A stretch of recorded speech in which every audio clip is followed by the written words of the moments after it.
Good morning. I'm off to do a recce of the Race to the Stones route, just a little segment of it. It's 7 a.m. in the morning, so it's a good sort of 90 minutes drive to where I'm heading to. It's a beautiful morning, but it's early. Not terribly early, but early enough. And I'm just recreating the morning of the event in some ways. So I have had my porridge, so I just go for these little porridge pots, and I've got my sandwiches and my flask, so I'm all ready to go. So catch you on the day. We are on the long distance Ridgeway path over in Wiltshire on part of the route of the Race to the Stones, which is happening in 3 weeks' time. And this morning we are going to be looking at the terrain, just getting a feel for the location and what's going to be expected of us. So this is Owen, and this morning you're going to be using your poles to go up this hill. Absolutely. So I guess let's get moving. We should be moving. Let's start by poles are really good for when you're walking. On these long ultras, you can't walk the whole time. Can't run the whole time. There are times where you just need to walk. This will be about 80k into our ultra in 3 weeks' time. We won't be running up here.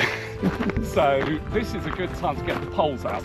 So let's start. How quickly, while moving, can I get my poles out and into position? So let me pole. That's first pole. And they collapse, snap in, as you can see, fairly quickly. I'm sure you could go quicker, and I'm off. And that was 25 seconds. I've been timed. And see, now I'm able to use the poles. They take some of the load off my knees and hips. They say, going uphill, you can actually take about 1/3 of the load off your legs. So just gives you that recovery, allows you to walk with purpose rather than dawdling when you're walking, and engages your core better, allows you to keep your head up and just walk with good rhythm and technique. So Owen, how would you choose a length of pole? Is there some massively great formula for doing this? So you can get poles. My poles are made out of carbon, so they're incredibly light, really, really light. They are a fixed length. These are 130 centimetres. I've got these from Decathlon, Harrier do them, various other, Recce will be the most expensive ones probably. Some poles you can get aluminium poles, which are heavier. You can also get poles where you can adjust the length. These are fixed length, so in terms of the right length to get, I would say when you're stood there, it's hard to tell on this ground, but roughly I'd hope my elbows are at about 90 degrees. With the poles out, I am stood here comfortably with my arms at 90 degrees, so that would be about the right length. Another way you can do it is 0.67 times your height in centimetres. For me, that would come out at 131 centimetres, so to be honest, 130 is fine. They tend to come in 5 centimetre increments. Now, for the height, yes, these are not adjustable, but notice on the uphill, I'm actually using the handle quite low down.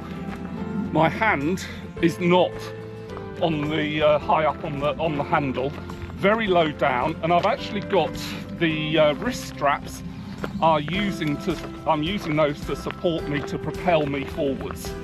If I was going downhill, let me turn the other way round, because the ground is now further away from me, instinctively my hands already go to the top of the pole. So just with the length of the grip on here, gives me the adjustment I need for my up and downhill.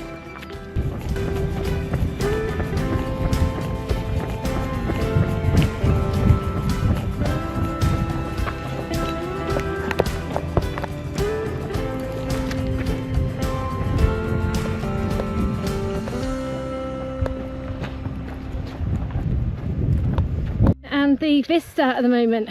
Beautiful, easy terrain, loving the grass. Not hard under, but gentle inclines.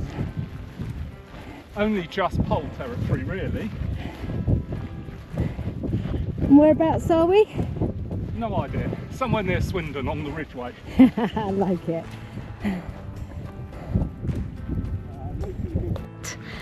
About 6 miles away from the finish of the race to the Stones, which is the finish line is at Avebury. So this is the fort now. This is where we've come from.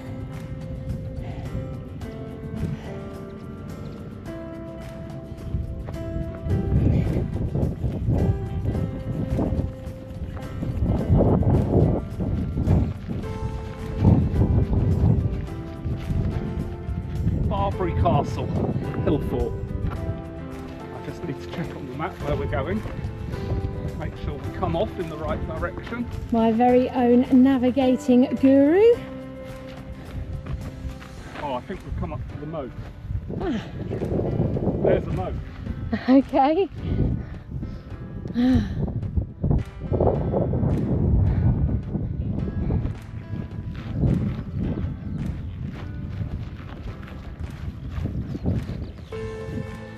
Morning. Morning, guys.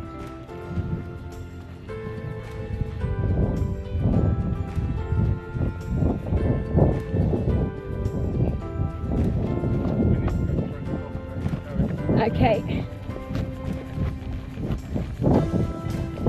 We're in the middle of the fort here.